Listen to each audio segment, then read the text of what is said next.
Hi everyone, welcome back to the workshop, and today I've got a little bit of an upgrade on my ADCMT 6243 DC voltage current source.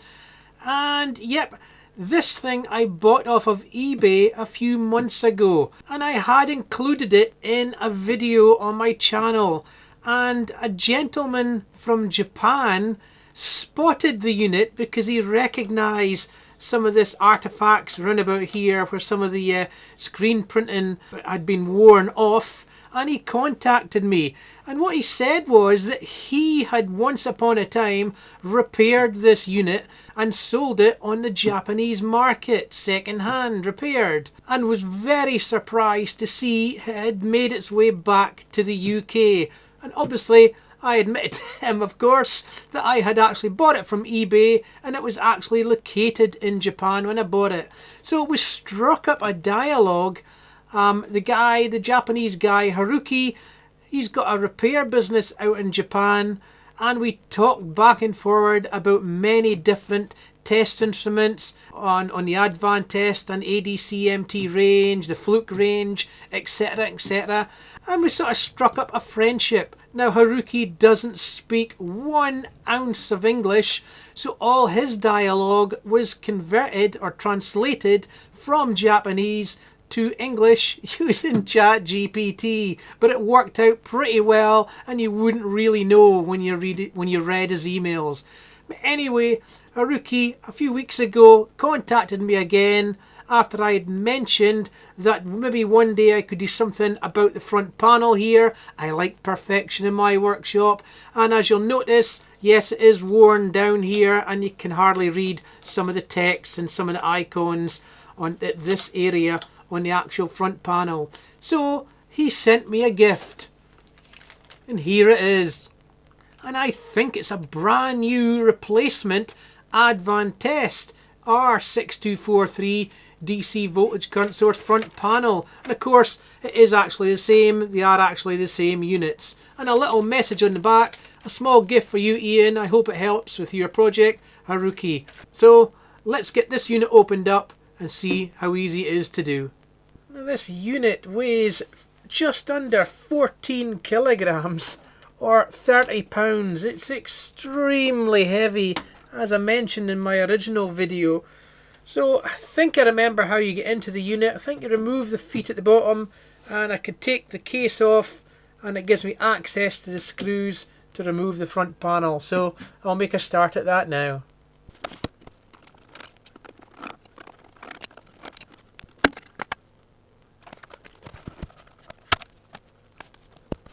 And one thing Haruki did mention to me on his repair of this unit was that it was just a single surface mount resistor that had gone open circuit on the base of one of the transistors on the main board.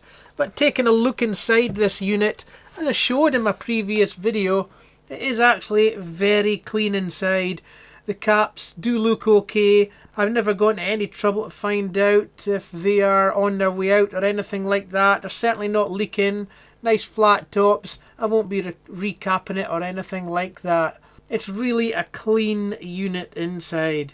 And that is top and bottom, because I think you've got the digital board on the underside here, and that's the main control board on this side here. And up on top here you've got another PCB, and that is accommodating a whole load of transistors here, etc. on both sides. Now my last video was actually the TFT conversion of this unit, and there is my board there with the blue pill board mounted on it. So we will need to remove the TFT that I'd mounted onto the front panel as well. But we're jumping ahead. We need to get this front panel removed first. Right, we're nearly there with that 4 screws out on the sides. And if I remember rightly, there is a connector to the front panel bananas that I can just pull out. Let me just turn it around here. Yeah, you can see the cable there. And it's just got a connector.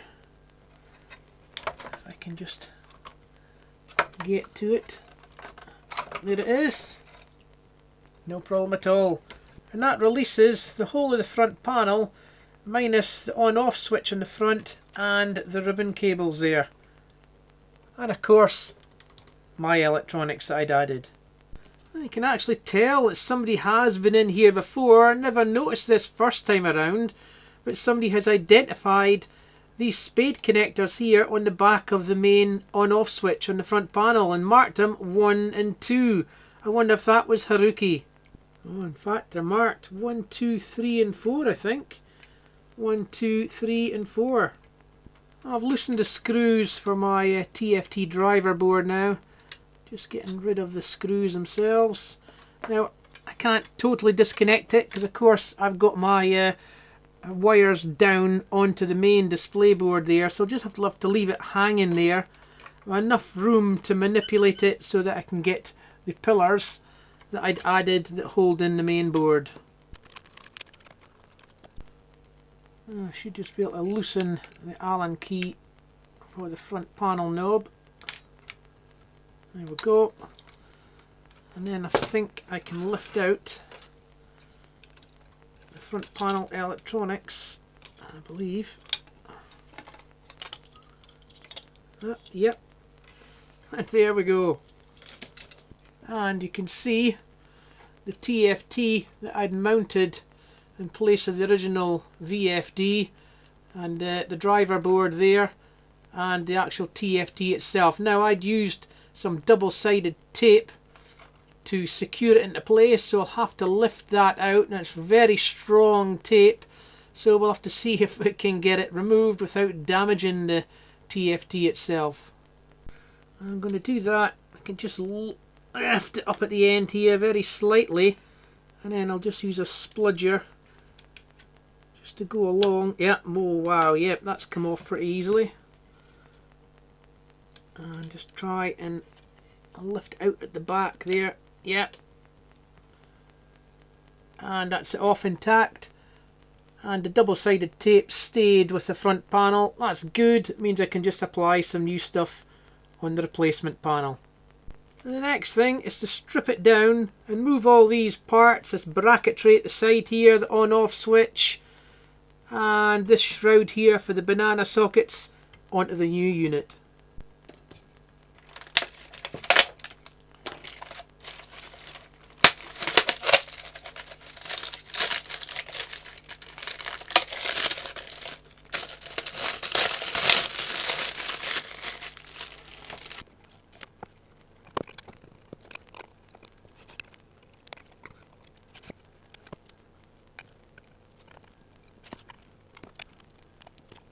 Wow, just metal framework here, just lifts straight off.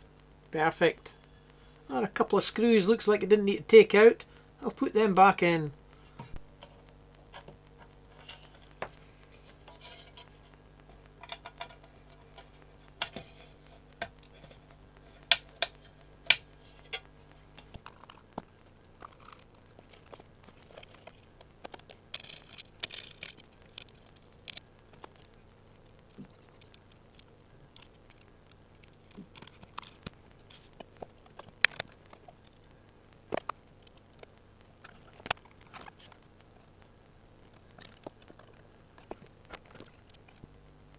A little bit sticky in the front here, a little bit oily.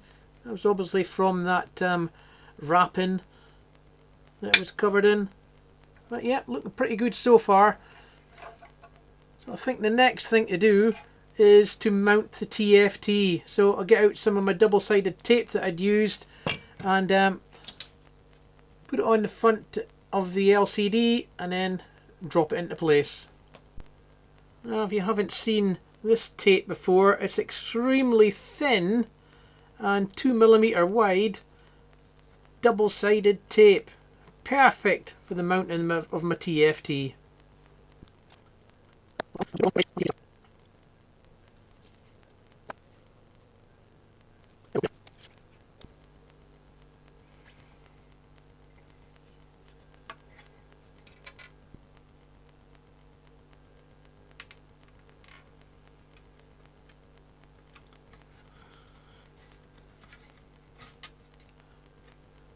There we go. That's it down in place. Perfect. Right, now I think I can put back the PCBs. So just manoeuvre it into place.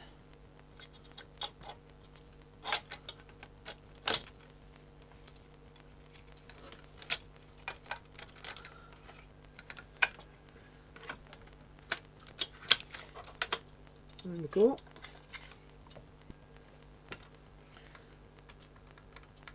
Yep. I'll put back the pillars and the screws.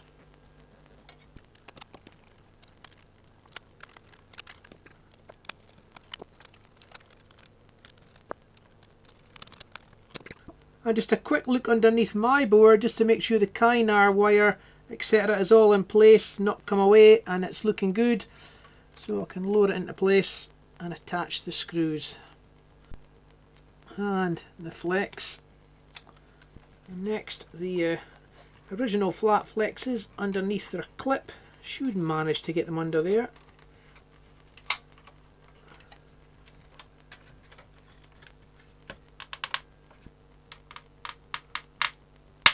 That's it. And the AC connections.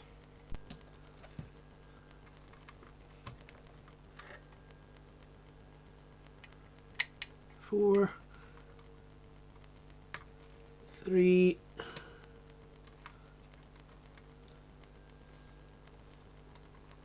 two, and one.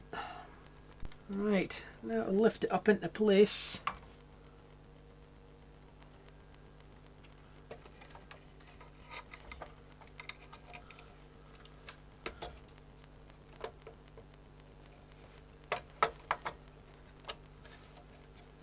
That's it. It's just two screws either side, and of course the front panel bananas. So I'll just put those screws in to hold it in place. That's it. No problem. Now I can tighten these screws, I think. They're not coming off again. And that is the original screws here. Let me zoom in. The original screws here, which are scattered around the unit, I've got these markings on them, the red and the green, obviously done at the factory to identify that those screws have been tightened and haven't shifted. And whoever reassembled this in the past, might have been me in my last video, I can't remember, didn't put the exact same screw back into the exact same hole. So now the red and the green don't mark up, but I'm not as OCD as that, so I'm quite happy with that. And now the knob in the front. There's no key. I don't think it really matters exactly where it goes.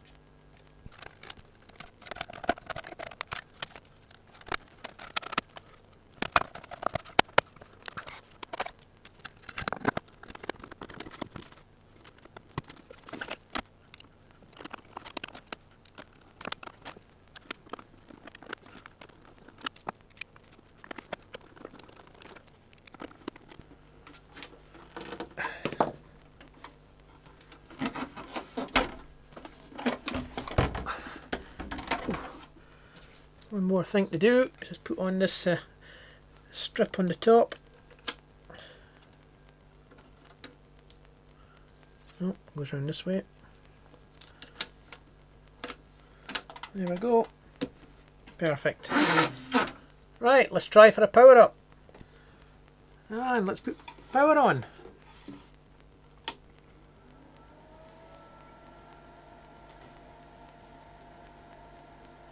And yes, it still needs a bit of a clean. Still got some grease in the front there, but I'll do that later on.